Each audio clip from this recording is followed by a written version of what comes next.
Saudara-saudaraku yang kekasih, karena kita sekarang memiliki janji-janji itu, marilah kita menyucikan diri kita dari semua pencemaran jasmani dan rohani, dan dengan demikian menyempurnakan kekudusan kita dalam takut akan Allah. Berilah tempat bagi kami di dalam hati kamu. Kami tidak pernah berbuat salah terhadap seorang pun.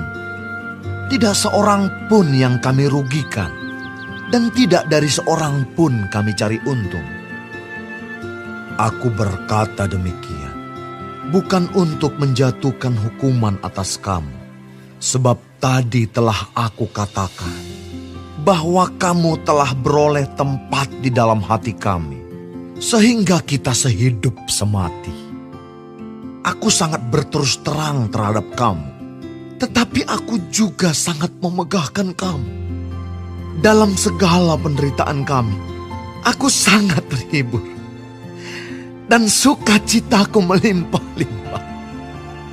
Bahkan ketika kami tiba di Makedonia, kami tidak beroleh ketenangan bagi tubuh kami. Di mana-mana kami mengalami kesusahan, dari luar pertengkaran, dan dari dalam ketakutan.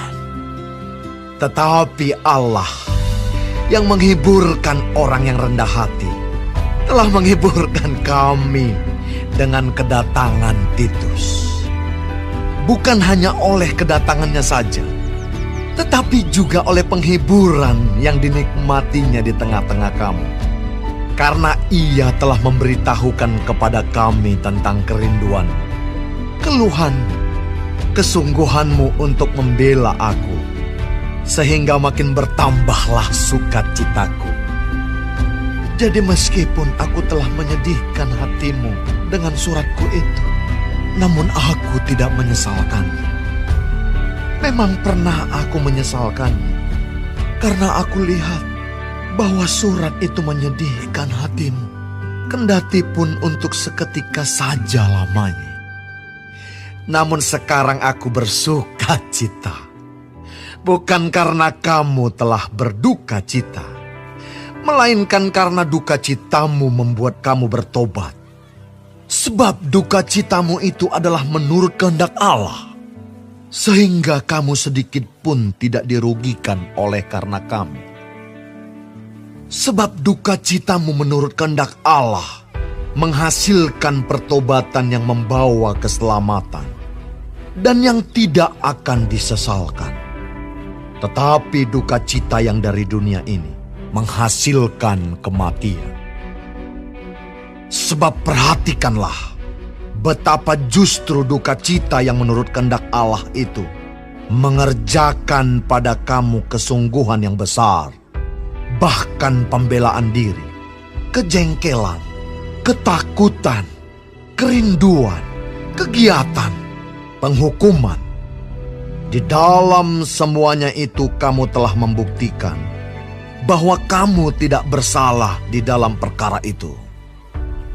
Sebab itu, jika aku telah menulis surat kepada kamu, maka bukanlah oleh karena orang yang berbuat salah, atau oleh karena orang yang menderita perbuatan salah, melainkan supaya kerelaanmu terhadap kami menjadi nyata bagi kamu di hadapan Allah.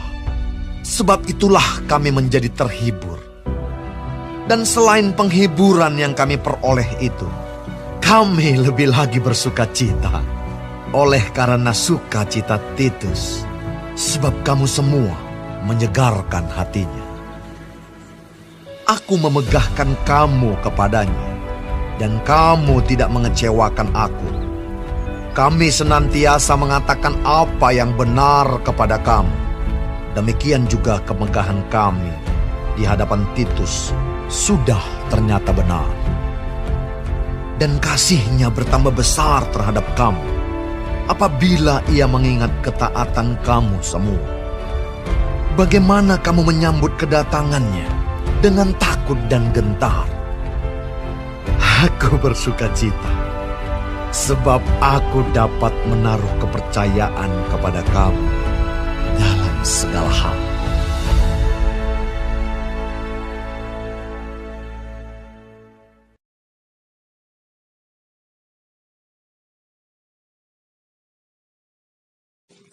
Shalom semua jemaat Tuhan, kembali kita di dalam pendalaman Alkitab Clear Sight.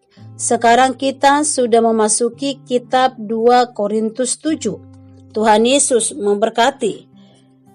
Di dalam pasal ini yaitu sukacita sesudah duka cita. Paulus dengan terang menjelaskan bahwa orang tidak dapat menerima janji-janji karunia Allah yang ada di dalam pasal 16 di ayat 16 sampai 18, yaitu aku akan diam bersama-sama dengan mereka dan hidup di tengah-tengah mereka, dan aku akan menjadi Allah mereka dan mereka akan menjadi umatku, dan ada beberapa hal lagi akan janji Tuhan. Ini tidak bisa kita miliki tanpa memiliki kehidupan yang terpisah dan kudus. Hal ini juga menerangkan mengapa ada orang yang telah kehilangan sukacita Kristennya, perlindungan ilahi, jawaban doa, dan rasa kehadiran Allah sebagai Bapa.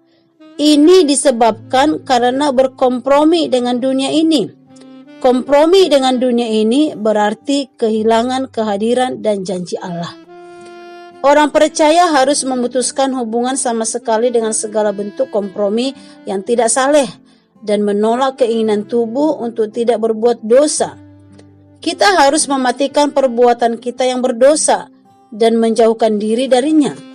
Sekali lagi, pengalaman Paulus mengingatkan kita bahwa persoalan dari luar dan ketakutan di dalam diri dapat menjadi pengalaman yang nyata dari orang percaya yang sungguh menyerahkan diri. Paulus mengemukakan ada dua macam duka cita. Yang pertama, ada duka cita yang sungguh karena dosa yang menghasilkan pertobatan, yaitu perubahan hati yang menyebabkan kita berbalik dari dosa kepada Tuhan, dan ini membawa keselamatan. Yang kedua, orang yang tidak bertobat menyesal hanya karena akibat dosa mereka, yaitu hanya sekedar menyesal. Ini mengakibatkan kematian dan hukuman yang kekal. Dan sukacita sejati hanya akan dialami apabila kita mengalami pengampunan dan pemulihan dari Allah dan diterima dengan kesungguhan yang besar, keinginan berubah, kemarahan terhadap dosa, takut akan Tuhan, semangat yang benar mengakui dosa sebagaimana adanya.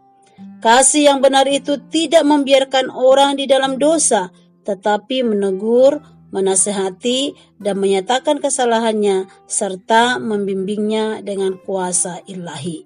Amin. Tuhan Yesus memberkati.